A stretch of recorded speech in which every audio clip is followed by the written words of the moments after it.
Blog number 8: Perceptions, Excuses, and Pie. It was right there. It's always been right there, right in front of me for over 10 years, hanging like a huge cluster of grapes, and it finally dawned on me. I have got the perfect, totally foolproof excuse. Want to know what it is? Well, of course you do, but I will come back to that in a minute. First, I would like to talk to you about perceptions. The thing about the progression of my condition is that it is very slow.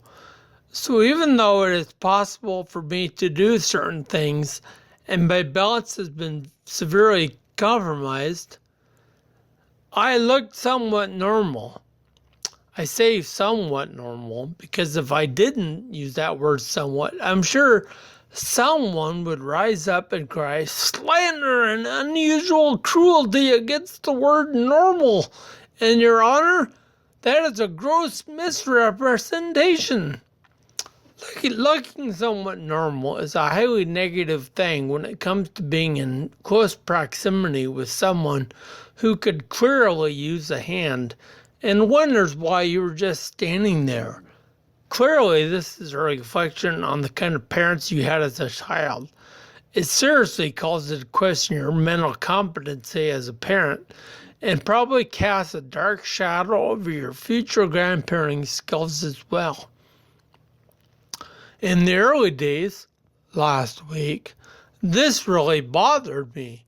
I'd find myself stammering all sorts of excuses for the imaginary rudeness. I think once I even mumbled something about my doctor as I stood by and watched whatever it was that was being done that I couldn't do at the moment. Which really brings me back round to laying out for you the great excuse that I have stumbled upon. I would say run into it, but I can't run anymore. It's so simple. Just start every sentence with "my neurologist said," or "my neurologist recommends," or "my neurologist thinks." I mean, who's going to question your doctor? They're the expert, right? They went to medical school for years and have the proper experience, right? "Yeah, Sam, my neurologist said that I shouldn't lift that, but instead I should take a nap. My neurologist recommends that I continue doing as much exercise as I feel I can without taxing myself or putting myself at risk for injury.